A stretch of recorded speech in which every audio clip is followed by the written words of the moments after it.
Hello, my name is Sheila Hardesty.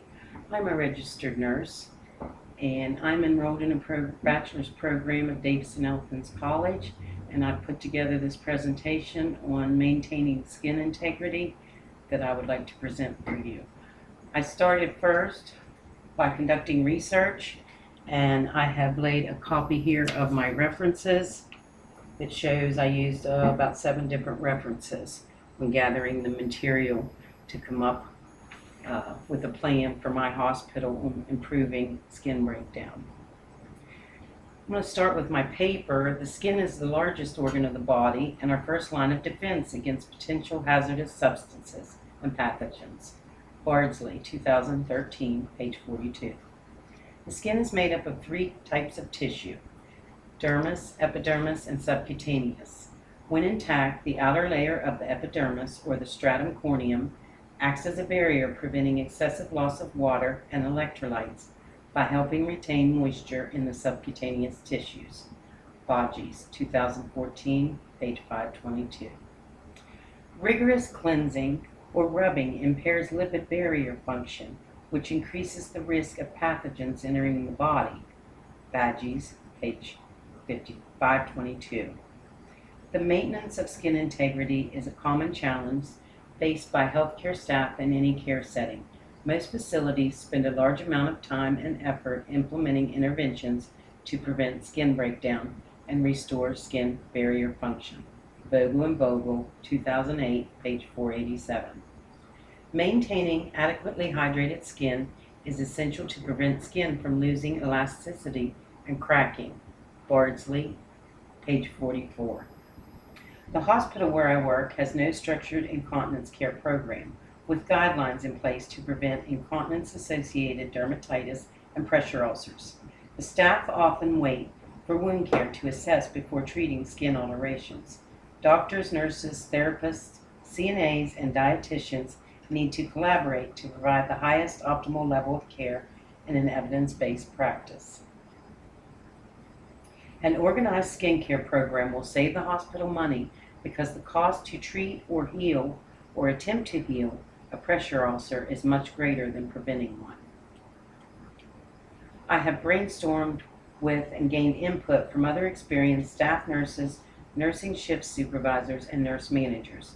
The physicians at the hospital are open to the implementation of new interventions or programs to improve the quality and delivery of care.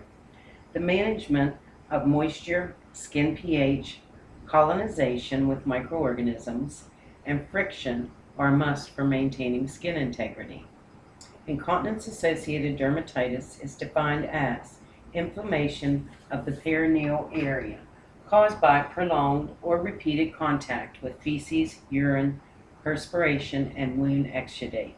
Corcoran, 2015, page 308. Incontinence-associated dermatitis is most commonly seen on the sacrum, buttocks, perineum, genitals, and the top of the inner thighs. Incontinence-associated dermatitis presents as an irregular, bright red rash with undefined edges. Corcoran, page 308. When incontinence-associated dermatitis is left untreated, the skin swells and blisters. Bardsley, 2013, page 42. Extrinsic factors that increase the risk for skin breakdown include radiation, hypothermia, hyperthermia, chemical substances, shearing forces or pressure, physical immobilization, and exposure to urine and feces. Bages et al., 2014, page 24. Intrinsic factors such as hypothermia, hyperthermia, medications, obesity, emaciation, metabolic and circulatory disturbances, immunological deficit, changes in skin turgor, and altered sensation or pigmentation, as well as disturbances of excretion or secretions, can lead to skin breakdown. Bages et al., page 24. Skin often becomes overhydrated due to excessive contact with perspiration, urine, or liquid feces. The use of absorbent products can often exacerbate incontinence-associated dermatitis. Frequently repositioning and the changing of absorbent products must be done. Products that wick away moisture should only be used. Skin pH is lightly acidic at 5.5 and often altered by the ammonia found in urine and feces, which have an alkaline pH of 9. Corcoran, page 310. This alkalinity inhibits the skin's natural defense mechanism in fighting off unwanted bacteria. Colonization. Corcoran, page 310. The use of soap and water with reusable, often poor quality washcloths is no longer recommended for incontinence care, and increases the risk for further skin breakdown and infection. Boggies et al., page 24. Providing one-step pH balanced disposable shield cloths with a cleanser, moisturizer, and protectant all in one at the bedside for immediate use ensures effective skin care that is quicker and easier, with less odor and less friction to the patient's skin, reducing the risk for skin breakdown and the potential for pressure injuries. Rusin, Fulbrook, and Nowicki, 2010, page 33. The gentle cleansing and application of a moisturizer and protectant or barrier product with a pH close to 5.5 is least damaging to the skin's natural moisture barrier. Corcoran, page 310. After cleansing, the skin should be patted dry. Vigorous cleansing or excessive drying will cause unnecessary damage to the skin. There are two main types of moisturizers: ones that contain humectant that attract water to the skin and that are useful for patients with dry skin, and ones that contain emollients, which restore natural lipid barriers of the skin and repel water to prevent further damage from moisture. Corcoran, page 310. Emollient moisturizers should be used with incontinence care. Lipids are major components of emollients and include fats, waxes, or oils. Beekman, Woodward, and Gray, 2011, page 387. The routine use of products containing a moisturizer is useful in replacing intracellular lipids and maintaining the barrier function of the skin. Beekman et al., page 387. The most popular skin protectants used to prevent skin breakdown due to moisture and biological irritants in urine and feces are petroleum-based ointments, dimethicone-based ointments, and zinc oxide ointments or creams. Beekman et al., page 387. Petroleum-based products protect against irritants and maceration and provide some skin hydration. Dimethicone-based products vary in protection against irritants and have good hydration potential but lower barrier efficacy, while zinc oxide-based products show protection against irritants but poor skin hydration and barrier properties to prevent maceration. Beekman et al., page 387. The use of incontinence care products with a pH close to 5.5, the limited use of absorbent products, and frequent application of barrier creams, sprays, and disposable shield cloths are effective in preventing colonization of microorganisms, which are infections in the stratum corneum of the skin from prolonged contact with perspiration, urine, and feces. Corcoran, page 310. Multiple products can be used to prevent and treat incontinence-associated dermatitis, but numerous studies have shown that a single-step intervention has the potential to maximize time efficacy and encourage adherence to the skincare program. Thus along came the development of disposable washcloths or barrier shield cloths that incorporate cleansers, moisturizers, and skin protectants into a single product. Beekman et al., page 387. Multi-step interventions reduce protocol adherence and may be a risk for inappropriate incontinence-associated dermatitis management. Beekman et al., page 389. To prevent friction and shearing of the perineal area, staff must utilize slide sheets and hoists when applicable, thus preventing damage to the subepidermal layers of the skin. Corcoran, page 310. It is important to differentiate between incontinence-associated dermatitis and the development of superficial pressure ulcers. Inappropriate treatment can lead to prolonged hospitalization and increased costs. Pressure ulcers are usually located over bony prominences such as the coccyx. Incontinence-associated dermatitis can occur over any part of the perineal area. Bardsley, page 43. Pressure ulcers tend to be localized, involve full or partial thickness tissue loss, and have well-defined wound margins. Bardsley, page 43. Moisture is present with incontinence-associated dermatitis, and it is not localized with irregular edges and tends to be superficial, involving only the epidermis and upper dermal layers.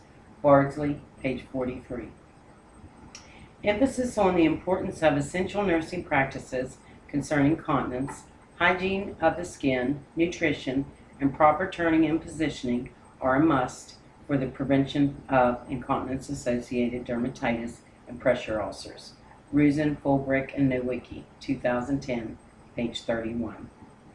Incontinence puts a patient at risk to the development of pressure ulcers related to the skin's reduced tolerance to pressure, secondary to exposure to moisture, often resulting in in maceration and the promotion of bacterial growth. Rusin et al., page 32. Excuse me.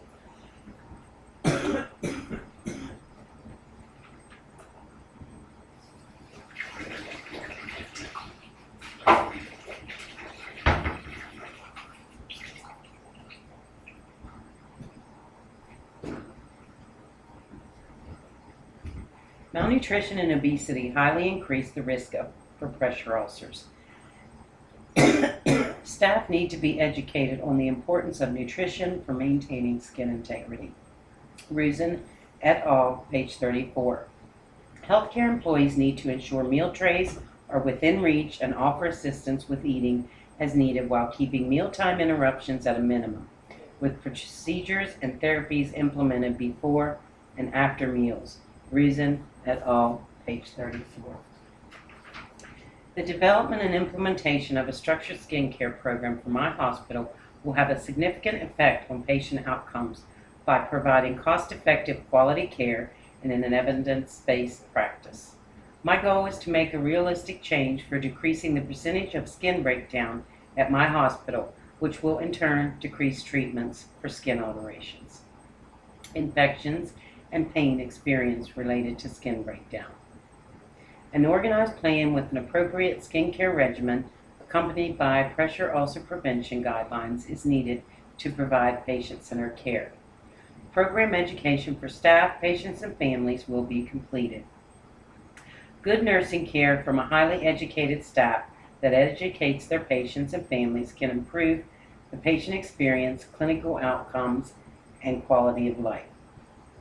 In conclusion, considering my research on the prevention of skin breakdown, I would like to make a realistic change in my hospital by educating the staff on the following guidelines for a structured skincare program. Number 1, assess the patient's skin on a mission and every shift, implementing any needed interventions immediately, such as protective dressings, equipment for positioning, devices for positioning, make any needed referrals to dietary therapy or wound care.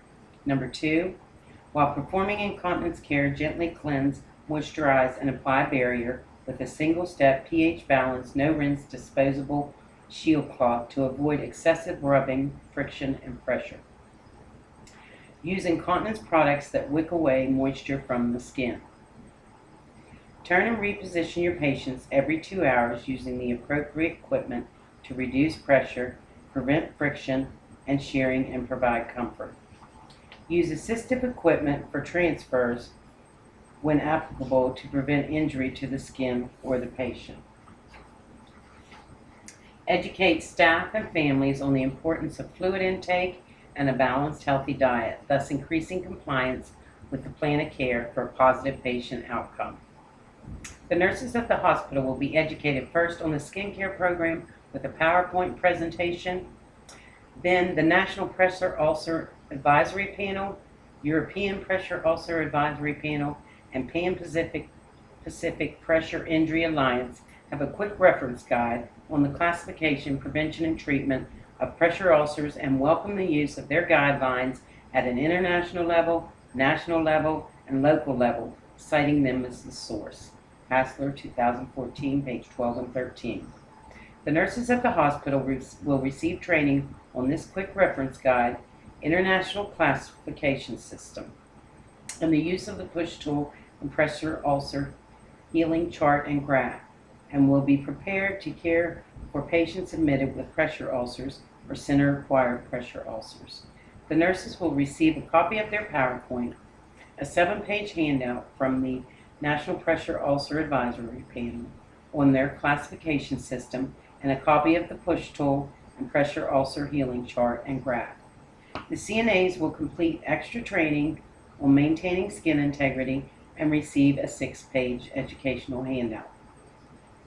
Admitted patients with incontinence or increased risk for pressure ulcers will receive patient education sheets for preventing skin breakdown with ongoing education from our staff to increase compliance with the patient-specific care plan. Okay, as I mentioned, our nurses are going to be educated first with a PowerPoint presentation. Of course, we are focusing on maintaining skin integrity, and all nurses should assess their patient's skin on admission and every shift. They need to implement any needed interventions immediately, such as protective dressings, specialty equipment, or support services, positioning devices, and the need for consults or referrals to dietary therapy or wound care. Nurses need to complete a nutritional screening and assessment and know when to make a dietary referral or obtain a speech therapy consult. If you notice your patient has inadequate food or fluid intake or significant weight loss, you would want to consult speech therapy. Significant weight loss is considered to be a loss of 5% over the last month or 10% over the last 6 months. You can gain this information on admission while you're taking the patient's history. While performing incontinence care, gently cleanse, moisturize, and apply barrier with a single-step pH balance, no rinse disposable shield cloth to avoid excessive rubbing, friction, and pressure. Use incontinent products that wick away moisture from the skin. Nurses, educate and evaluate that your CNAs are performing proper incontinence care and using proper techniques with the appropriate products, because you're not always going to be in the room doing the incontinence care or supervising it. You make sure your CNAs are educated to do it appropriately. Your patients that are performing independent incontinence care also need some education. Delivery of proper incontinence care and pressure reducing guidelines with collaboration from the entire healthcare team can prevent incontinence associated dermatitis and or pressure ulcers.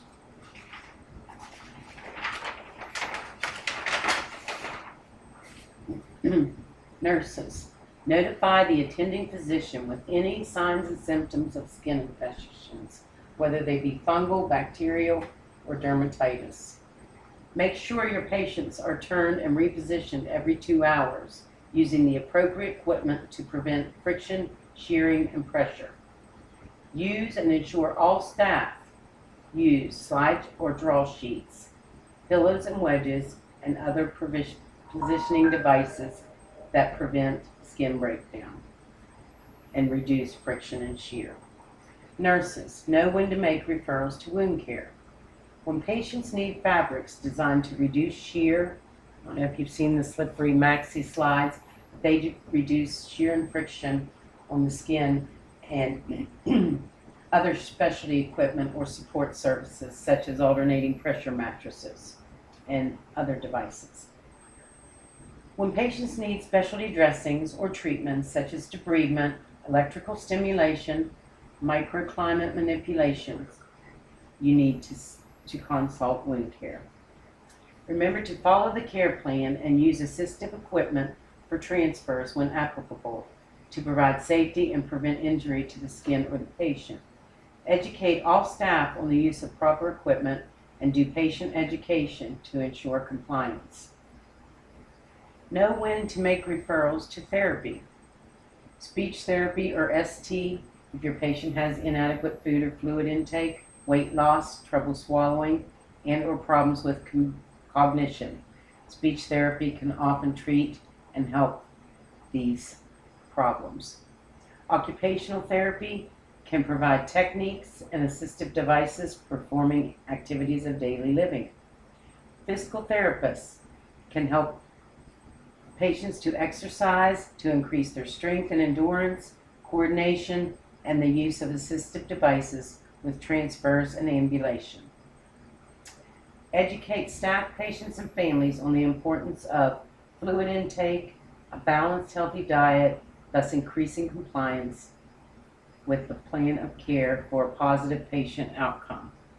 What stage would they be placed on the air mattress?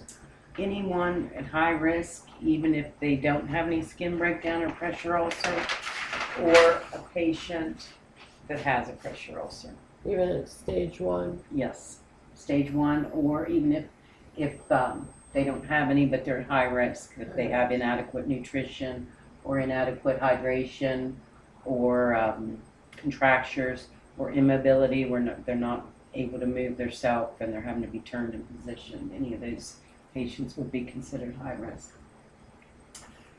Remember, prevent skin infections, pressure ulcers, and pain related to skin alterations.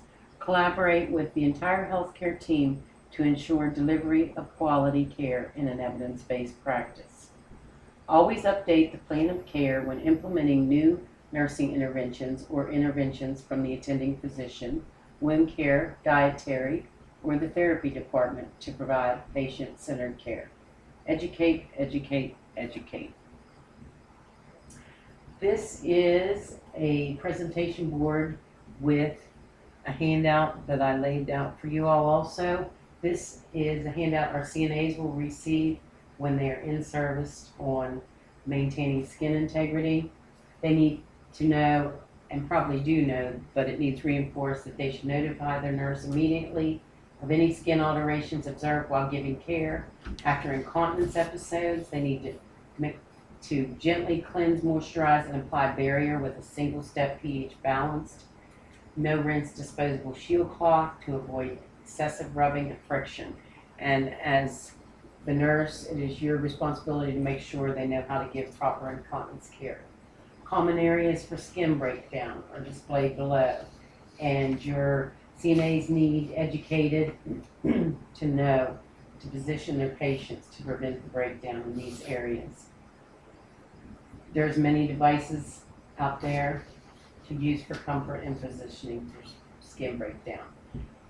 Your CNAs need to turn and reposition their patients every 2 hours using slide sheets, turning sheets, and positioning equipment when applicable to provide safety and prevent injury to the skin.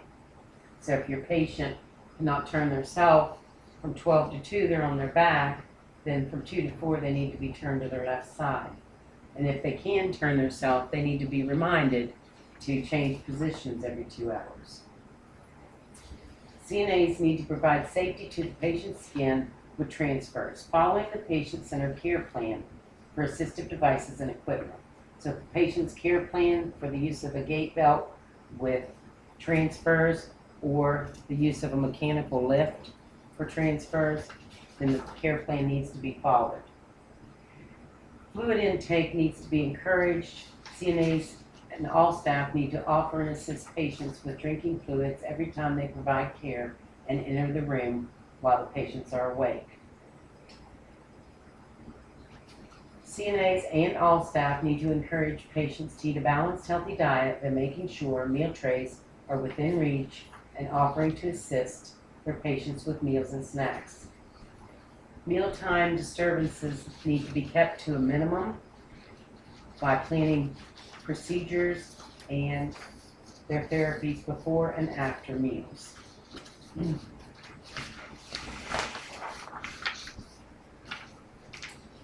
Our hospital gives a folder now for patients to keep correspondence in during their stay.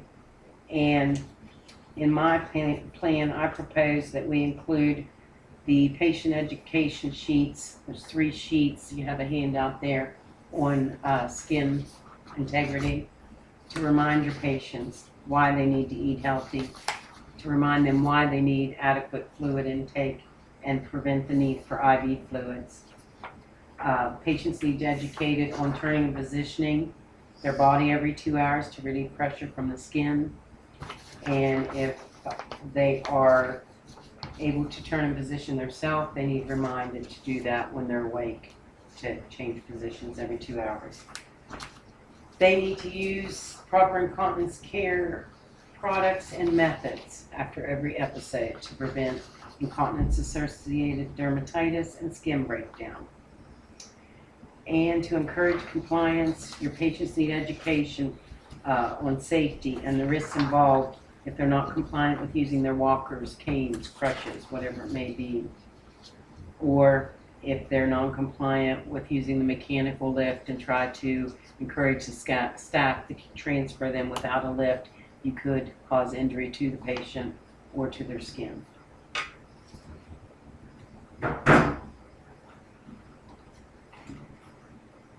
Excuse me.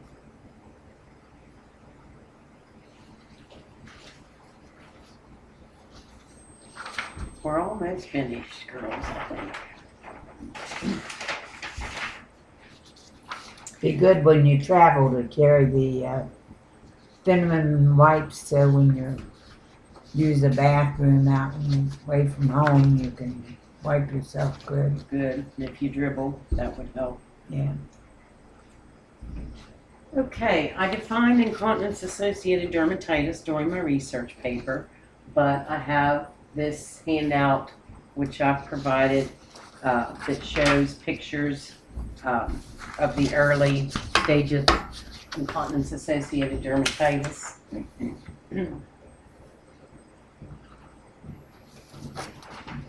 The skin is exposed to stool and urine, feces, or sweat, and it presents pink or red with darker skin tones. It is harder to recognize and detect early. It might be more difficult to visualize color changes, white or yellow color, and how patient may be more useful when you're dealing with darker skin patients.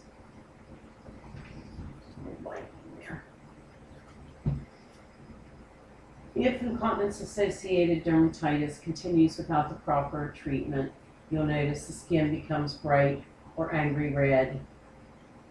In darker tones, it may appear white or yellow. Skin usually appears shiny and moist with weeping or pinpoint areas of bleeding. Raised areas or small blisters may be noted. Small areas of the skin loss would be the size of a dime, if any. This is painful, whether or not the person can communicate the pain. In severe incontinence-associated dermatitis, the affected skin is red, with areas of denuded, partial thickness skin loss, and oozing, bleeding. In dark skin patients, the skin tones may be white or yellow. Skin layers may be stripped off as the oozing protein is sticky and adheres to any dry surface, thus causing skin breakdown. Fungal appearing rashes. This may occur in addition to any level of incontinence-associated dermatitis skin injury. Usually spots are noted near edges of the red areas, white or yellow areas in dark skin patients that may appear as pimples or just flat red, white or yellow spots. Persons may report itching, which at times may be intense. So we want to provide a proper skin care to prevent incontinence-associated dermatitis. It is different than pressure ulcers. but it can lead to breakdown of the skin, turning to pressure ulcers. Okay, our nurses will receive a 7-page handout from the quick reference guide of the National Pressure Ulcer Advisory Panel on their classification system. The definition of a pressure ulcer, according to the advisory panel, is pressure ulcer is a localized injury to the skin or underlying tissue, usually over a bony prominence as a result of pressure, or pressure in combination with shear. A number of contributing or confounding factors are also associated with pressure ulcers. The significance of these factors is yet to be elucidated. Eisler, 2014, page 12. And I think you have a copy of the handout there with the different stages of the pressure ulcers, with the layers of skin, and then displayed also on a human body. Stage 1 is intact skin with non-blanchable redness of a localized area, usually over a bony prominence. The area may be painful, firm, soft, warmer, or cooler as compared to the adjacent tissues. Stage 1 may be difficult to detect in individuals with dark skin tones. Stage 2 is partial thickness loss of dermis presenting as a shallow open ulcer with a red-pink wound bed without slough. It may also present as an intact or open or ruptured serum-filled blister. It can present as a shiny or dry shallow ulcer without slough or bruising. This stage should not be used to describe skin tears, tape burns, perineal dermatitis, maceration, or excoriation. As you've noticed, in stage 1, the skin is intact, it's just discolored. In stage 2, the skin is open, but pressure ulcer, stage 2, is not the same as a skin tear. And or the other slough is a yellow, gooey-like substance, but it's attached. It's got consistency to it. It's not a liquid. It's like a slimy yellow substance.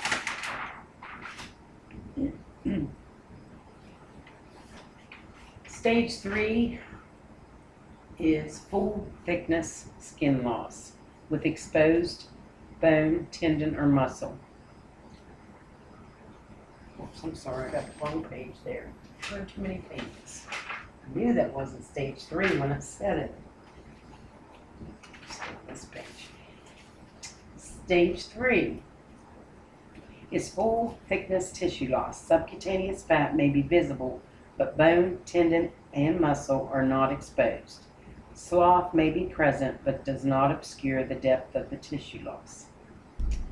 There may be undermining or tunneling. What I mean by that, down here where the ulcer is, it may be, you have to use a Q-tip to measure if it's going under the healthy skin and tunneling back in other areas.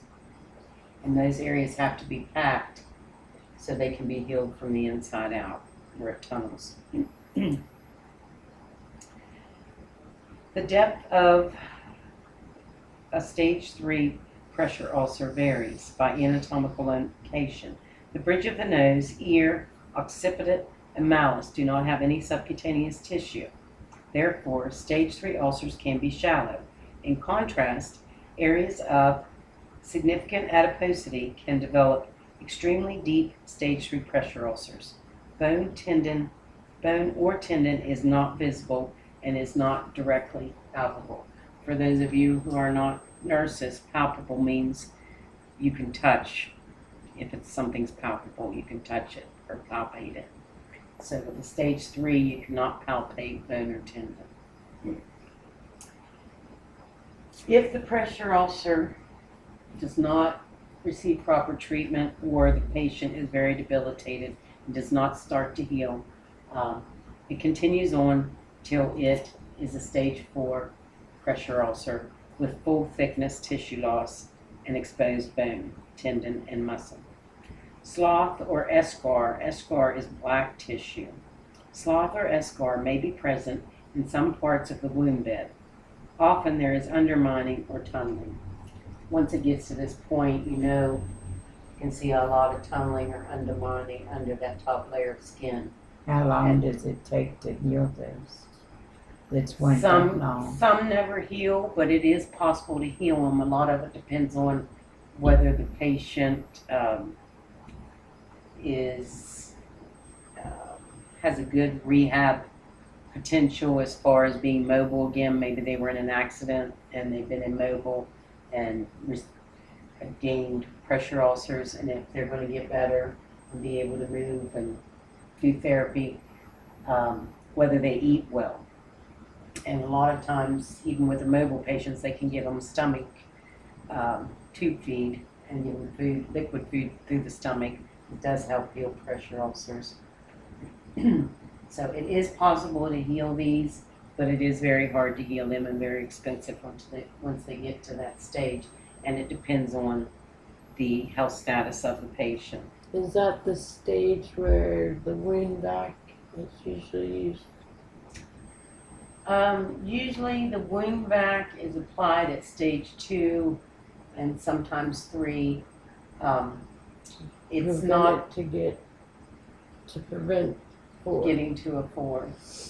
Sometimes there is infection in here, and I don't think they recommend the wound vac when you have infection present or when it's pulling on the bone tendons. But that is an area of more research. With the stage 4,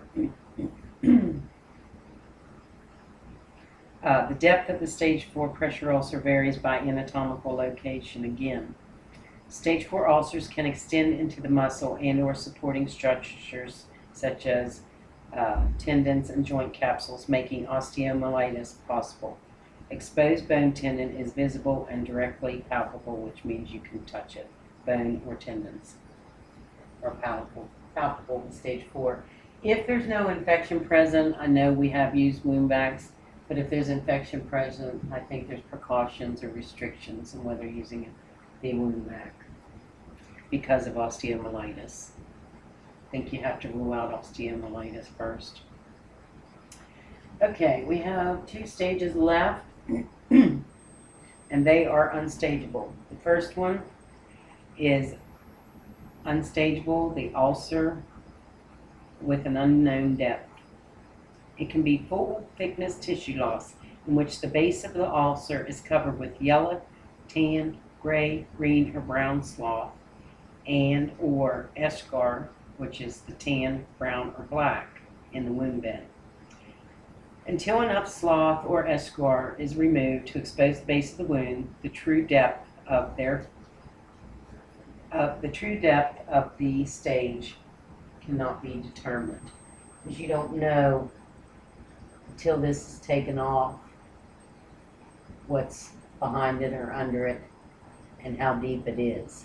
So once it's debrided, with whether it be with dressings and creams and medications or debrided in surgical procedure, you don't know how deep that is. That's why it is unstageable. There is a difference with a suspected deep tissue injury.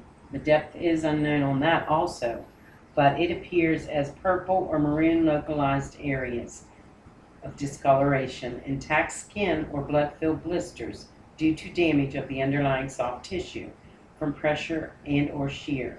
The area may be preceded by tissue that is painful, firm, mushy, boggy, warmer or cooler as compared to the adjacent tissues. Deep tissue injury may be difficult to detect in individuals with dark skin tones. Evolution may include a thin blister over a dark wound bed.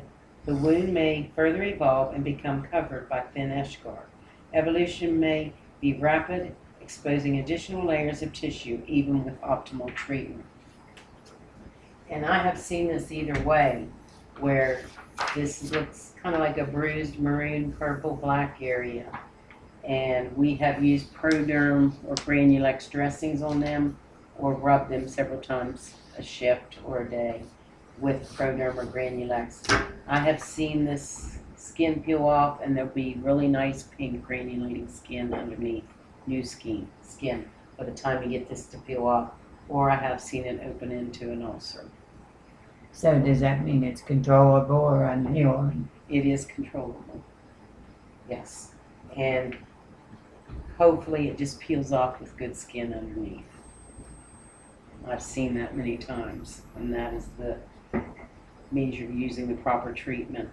One more thing. I wanted to go over what is called the push tool, and it is a way of measuring if you're using the proper treatment for the type of pressure ulcer that you're trying to heal. And what you do with the push tool is you measure the length and width, the greatest length, which would be head to toe of the wound, and the greatest width, which would be side to side of the wound, using a centimeter ruler. You multiply these two measurements to obtain an estimate of the surface area in square centimeters. You do not guess. You always use a centimeter ruler and always use the same method each time the ulcer is measured.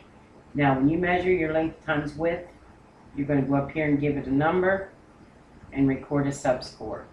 Next, you're going to look at exudate. Exudate is drainage from the wound. You estimate the amount of exudate or drainage present after removal of the dressing and before applying any topical agent to the ulcer.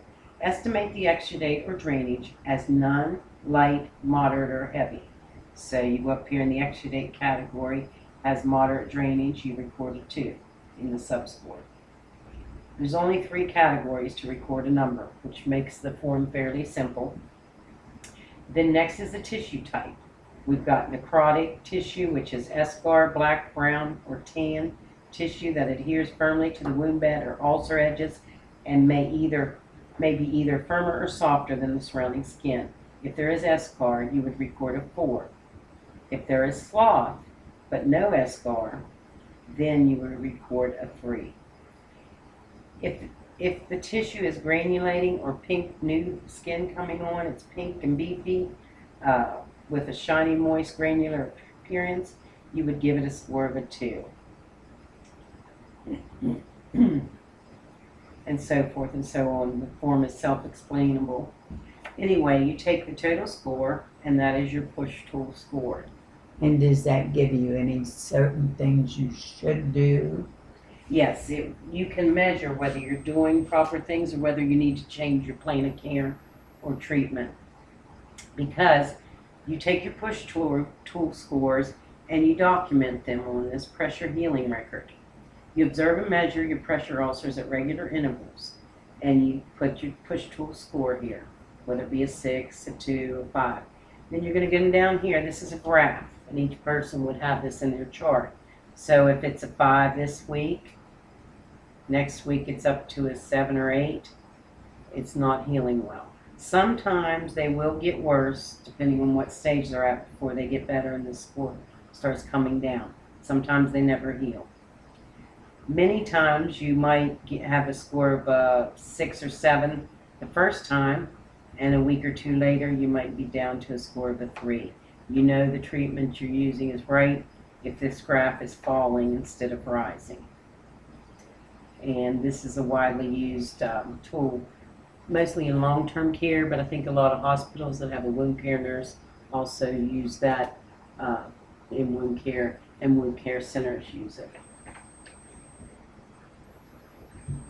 Well, I think this concludes my presentation. Again, I've laid a list of my references here and tried to go through them as I read my research paper, and I wonder if you have any questions concerning any of the rest of the material.